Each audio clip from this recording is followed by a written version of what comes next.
Thank you, Dr. Sell. Good afternoon, everyone. Thank you for being here, and thank you to the Greater New York chapter of ACSM for having me here today. Now, Dr. Sell already introduced me better than I ever could, so I'll keep my version brief. My name's Jessie, and I said yes to giving this talk today.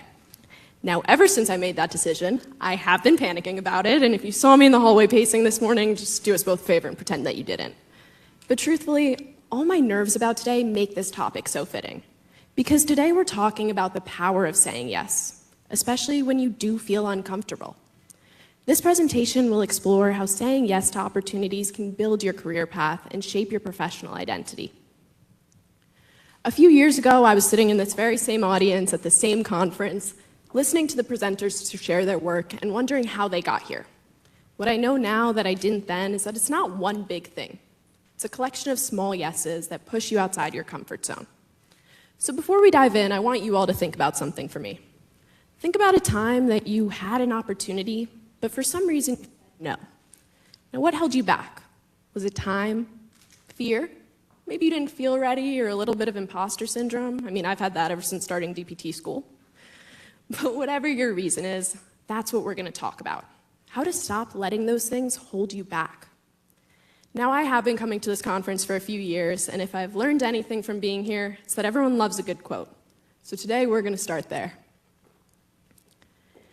Richard Branson once said, "If somebody offers you an amazing opportunity, but you're not sure you can do it, say yes, then learn how to do it later." If you don't know who Richard Branson is, he's the guy who started the Virgin Atlantic airline all because his flight got canceled. I mean, instead of just hanging out at the airport, maybe taking a nap, getting some snacks, he decided to charter a plane, sell the extra seats to random strangers that he met on the internet, and fly anyway. That one decision, that one yes, led to him launching an entire airline. And that's why I love this quote, because it isn't theoretical. He really did live it. Now, I didn't launch an airline, and if anyone wants to help me or invest, let's talk afterwards. But that same mindset did change the course of my education and my career thus far. For me, my first year of college was pretty passive. I showed up, I did what I was supposed to do, I got good grades, but I wasn't really pushing myself, and I wasn't doing anything with information I learned. I had the realization that I was spending a lot of money for an education that I wasn't making the most of, and I really didn't like that math. So I made a deal with myself. That next year, I was going to say yes to every single opportunity that came my way. And within that year, I was involved in research, I was volunteering at events, I was holding leadership positions that truthfully I didn't know I was qualified for. Each of those yeses terrified me in their own way, but they all also taught me something new. I didn't always know what I was doing, and most of the time I still really don't. But that one decision to say yes changed everything for me. And if you can't already tell, that's what I'm hoping you all will take away from today. So I'm going to do something a little bit unconventional, and I'm actually going to start with my conclusion, which also gives those of you in the back permission to take a nap if you need it. I promise I won't be offended. Unless you're from Hofstra, then I will be offended. But in all seriousness, if you only remember one thing from today, let it be this. Say yes, even if you don't feel ready, and be comfortable being uncomfortable. That's what moves you forward. The moment you stop waiting and you start doing. Every opportunity that shaped my path started the same way, with a yes. And that's what we're going to continue to explore, how saying yes to new opportunities can lead to growth in research, leadership, and professional development. So we're going to make our way back to the beginning of this talk, and we're going to go through some learning objectives. So by the end of today, you should be able to explain how saying yes to opportunities initiates experiential learning and professional growth, hopefully motivating you to seek out these opportunities for yourself. We're going to analyze how diversifying research and experiences can broaden skills, perspectives, and adaptability, especially as an early professional. We're going to identify strategies to balance research, coursework, and clinical training. And lastly, we're going to apply practical approaches to our everyday lives, thereby enhancing our learning through experience. Now, Aaron Weinstock gave an amazing talk on how to create learning objectives this morning, and I really hope he approves of these. I tried really hard on them, but I am still a student. So today, I'm getting rid of these entirely. I'm going to break things down a little bit more for you. What I really want everyone here to understand is the why, the when, and the how of saying yes. So let's get started with the why. I mean, I'm telling you that you should say yes even when it is uncomfortable and even when you don't necessarily want to, but why should you care? Why does it actually matter? Well, if there's one thing that all of us in this room could agree upon, it's probably something along the lines of a great opportunity almost never shows up at the right time. Those opportunities that we do want to take always seem to show up when we are already busy, when we don't feel ready. We just can't take on that one extra thing. But here's the key. Growth starts when we stop saying, I'm not ready, and when we replace it with, I'll figure it out or I'll make it work. Because growth doesn't happen when things are easy. According to research in education and psychology, growth happens in something called the stretch zone. That's that spot just outside of our comfort zone where things are a little bit challenging and uncomfortable, but it's okay because they're still within our reach and we're still able to accomplish them. Now, we're going to talk about that a little bit more in a second, but first, let's talk physics. Now, Newton said it best, and for the record, I do promise this is the only physics reference you'll get from me today, so bear with me here. An object at rest stays at rest, and an object in motion stays in motion. Now, if you disagree with Newton, think about how hard it was to get out of bed this morning. If you snooze your alarm 3 times, and I mean, it's an early morning here at ACSM, no judgment, you already proved Newton right. But once you get out of bed, once you take that first step in the morning, everything becomes a little bit easier. And the same thing happens with saying yes. Once we say that first yes, every yes thereafter is just a little bit easier. We start to develop skills and confidence, and soon enough, we're not waiting for that perfect moment or that perfect opportunity anymore, but we're starting to create it for ourselves. So let's look a little bit at what that looks like in real life. I want you to think about when you first learned how to drive a car. At first, you're sitting in the passenger seat, you're calm, relaxed. That's your comfort zone, or depending on who's driving, it could also be your panic zone. But for the sake of this, let's call it your comfort zone. You know what's going on around you, you're understanding it, but you're not really learning anything new quite yet. Then came the moment you got behind the wheel for the first time. Your hands are shaking a little bit, whoever's in the car with you is probably kind of holding on for dear life, but you're engaged. You're learning and you're adapting to what's happening around you. That's your stretch zone. And well, if you ever ended up on the highway before you were ready, I mean, at that point, you're forgetting what pedal does what. Someone's definitely yelling at you from the passenger seat, and you're just trying to get off the highway alive. Now, that's your panic zone. That's all exactly what the learning zone model describes. It's a modern take on Vygotsky's classic theory of the zone of proximal development. And it was created to describe how challenge drives growth. At the bottom, we have our comfort zone. That's where things are safe and predictable. And because of that, we don't always like to leave here. But the problem with our comfort zone is we aren't pushing ourselves to learn anything new. Now, our stretch zone is where we have that little bit of a challenge, and it is a little bit uncomfortable sometimes. But we have the guidance and the support that we need to succeed here. So this is where that challenge really does spark learning. And lastly, all the way at the top, where we really don't want to be, this is our panic zone. Here, the challenge is too big. It overwhelms us, and learning just shuts down entirely. So our stretch zone is our sweet spot. It's where we really want to be, but we do have to remember that we can't be there at every moment of every day, because that would be exhausting. We want to make sure, though, that we are visiting our stretch zone regularly, because that's how our comfort zone expands. So I want you to think about it a little bit. Think about a time where you had an opportunity and it was a little bit uncomfortable, but you said yes anyway. What did that look like for you? Do you feel like you learned a lot? And I want to hear from you. Give me some answers. I said yes to presenting research today. Definitely in my stretch zone. That's a great example. Do you feel like you learned a lot from it, though, even though it was uncomfortable? That's exactly what the stretch zone looks like in action. So now, we've talked about where learning happens, but we also have to talk about how it happens once we've entered that stretch zone. And that's where Kolb's experiential learning cycle comes into play. It tells us that learning isn't just about having an experience, it's also about how we process it afterwards. So for me, one of those moments came during my internship with Hofstra Strength and Conditioning program. I walked in 5 a.m. Monday morning to the team lift, and the coach I was working with that day looked at me and said, "You know what? You're going to run the entire workout session today." And I really thought he was joking. I was really hoping he was joking, but he wasn't. So I panicked for a few seconds, and then I said yes, and I did it. That was my concrete experience. I did something new. From there, I got into reflective observation. I took the time to review and reflect back on that experience. I thought about what went well and what didn't, and what maybe I could do better for next time. Which brings us straight into abstract conceptualization. This is when we start to really learn from the experience. So now we're not just thinking about what happened, we're also thinking about why it happened. And we're starting to form patterns and connect information from our prior experiences. And lastly, we have active experimentation. This is when we start to plan and try out what we want to do in our next experiences.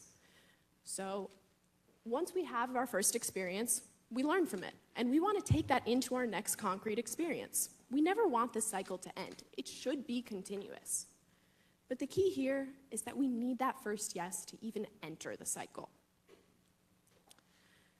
Okay, complete transparency here. I've probably been talking to you for about 10 minutes about how you should say yes even when you don't feel ready, and even when you're busy, and even when all these things are going on.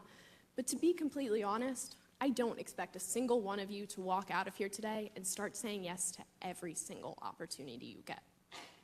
And that's okay, because not every opportunity is worth it.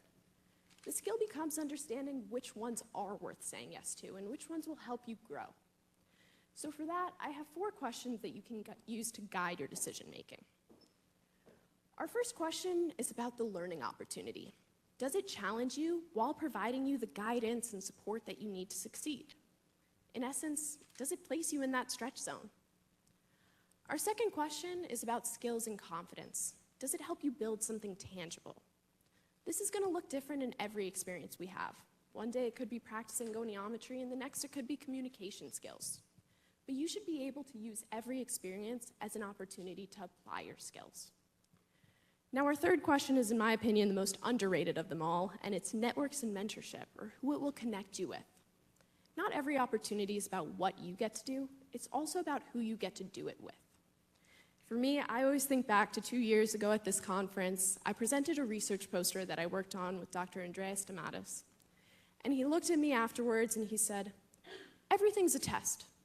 And today, you passed." And that really stuck with me. I mean, partly because I got the little dopamine spike when he told me I passed. I mean, I love to pass a test. But also because he really was right. Every small opportunity is a test of how you show up and of how you follow through. Each of your opportunities can lead to your next, and your mentors are often the people who get you there. Now, our last question is about motivation, or will it keep you engaged and committed? Because even the best opportunity may not be worth doing if you can't stay engaged and committed along the way.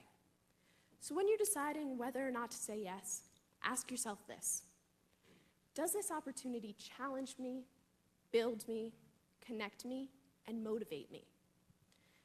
Now, since motivation is such a big part of this question, we're going to talk about it a little bit more. And to do that, we're going to use the self-determination theory.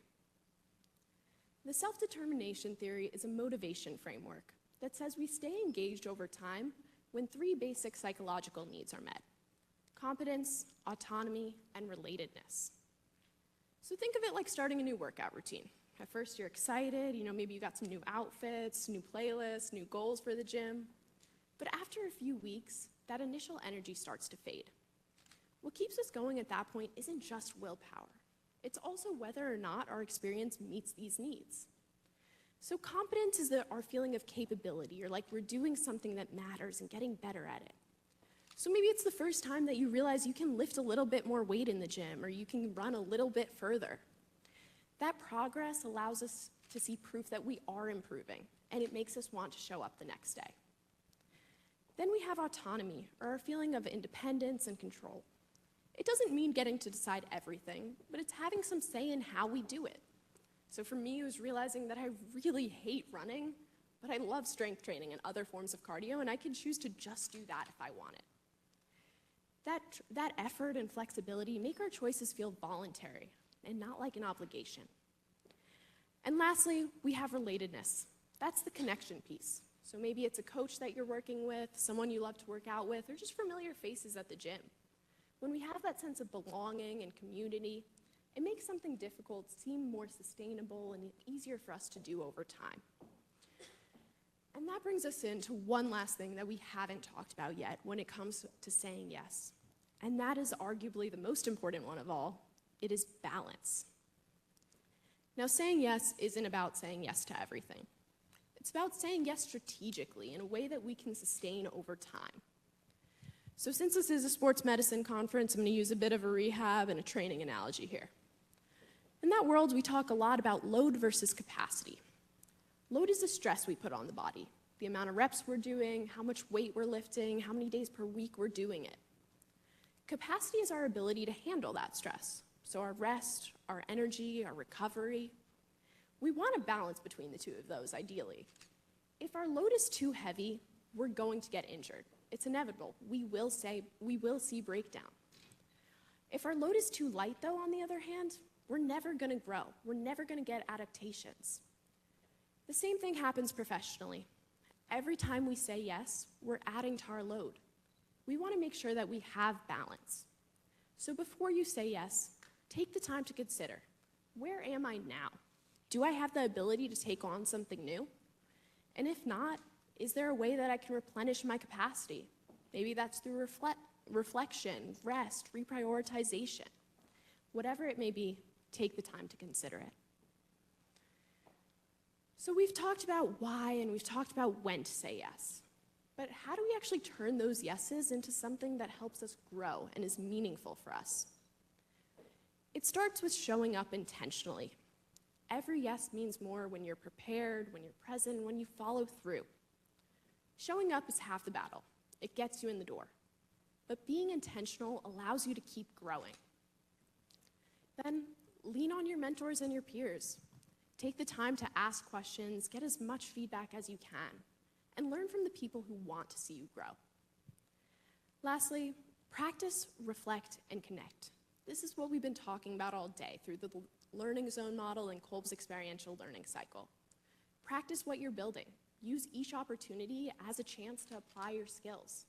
And then take the time to reflect on them and connect. Reflection is what turns moments into lessons, and it's how we start to grow. And that growth over time starts to turn us into leaders, sometimes before we even know it.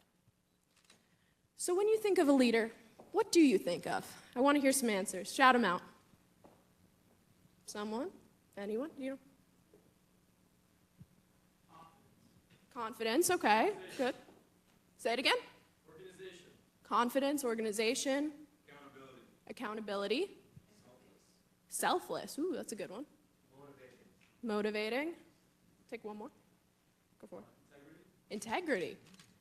Those are all great answers, and they probably are what we all think of when we hear the word leader. But here's the thing. Leadership doesn't start with a title. It starts when we start acting like one. It's those small moments when we say yes, when we agree to help someone, when we take initiative or the lead on a project. It develops quietly without us even knowing it. And that's exactly what our next and our last model of the day shows. This is the experience, exposure, and education model, also known as the 70-20-10 model.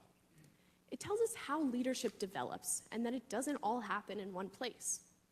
So our smallest section, 10% of leadership development, happens through formal learning. That's going to classes, workshops. It's our smallest section, but it's important because it gives us a framework and a foundation to grow off of. Now our next section, 20%, is learning from others. That's taking the time to ask those questions, get the feedback, and learning from how others around us lead. Those are lessons that we can't get in a book. But our biggest chunk, 70%, comes from what we've been talking about all day. Learning from experience, saying yes, entering the stretch zone. That's where leadership develops, where it's tested, and where it gets strengthened. And with that, as we start to wrap up, I'm going to summarize everything into a few main takeaways. So first, say yes to start. Then reflect to learn. You can plan, you can prepare, you can wait all you want, but learning starts with action. You need to say that first yes. Then take the time to reflect, make those connections. That's how we start to see who we're becoming. Then diversify your experiences to stay adaptable. Say yes to new challenges. Work with a new patient population. Say yes to joining a new project. That adaptability and flexibility that we develop are what makes us stand out as a professional, especially in healthcare where every day is a little bit different. And lastly, leadership starts by showing up. Leadership isn't something you get from a title or years of experience. It's something that you develop every single time you say yes. So we're going to end where we began, with the same simple message that we've been coming back to all day. Say yes, even if you don't feel ready, and be comfortable being uncomfortable. Saying yes isn't about knowing everything. It's about trusting yourself enough that you will figure it out. And with that, I want to leave you with one last challenge. Say yes to something this semester.